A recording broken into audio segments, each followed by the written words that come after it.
gawing sinungaling. Ipinapakita sa pagdiriwang na ito ang kasipagan, pagkakaisa at mayamang kultura ng mga mamamayan ng Ilocos. Tampek dito ang mga street dancing, pagtatanghal pangkultura at pagpapakita ng mga lokal na produkto na nagpapahalaga sa pananatili ng kanilang tradisyon at kabuhayan.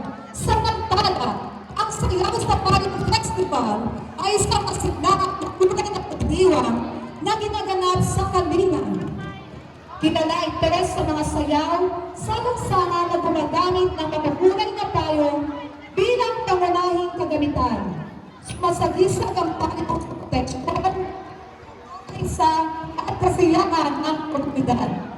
Sa pamagitan ng engrandeng kasuotan at nasisiglang galaw na ipapakita ng mga kalahok ang kanilang kultura at pagmamalaki sa kanilang lugar. Ang pagdiriwang na ito ay hindi lamang nagbibigay aliw, kundi nagpapalakas din ng pagkakabuklod ng mga mamamayan. Mula Luzon hanggang Mindanao, Binatbatang Festival and Payong Festival, the Great Six Presentation.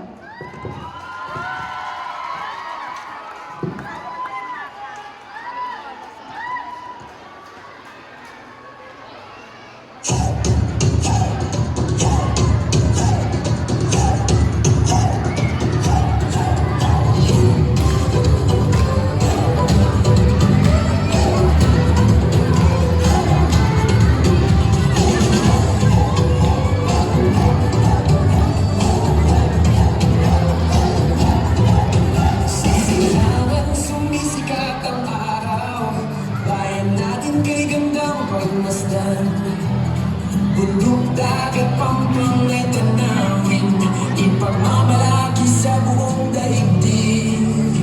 Kultura at sining kulay ng buhay, tradisyon natin di magmamahalin. Awit at sayang kwento ng lahi, puso ng mundo'y nahalina.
ng tao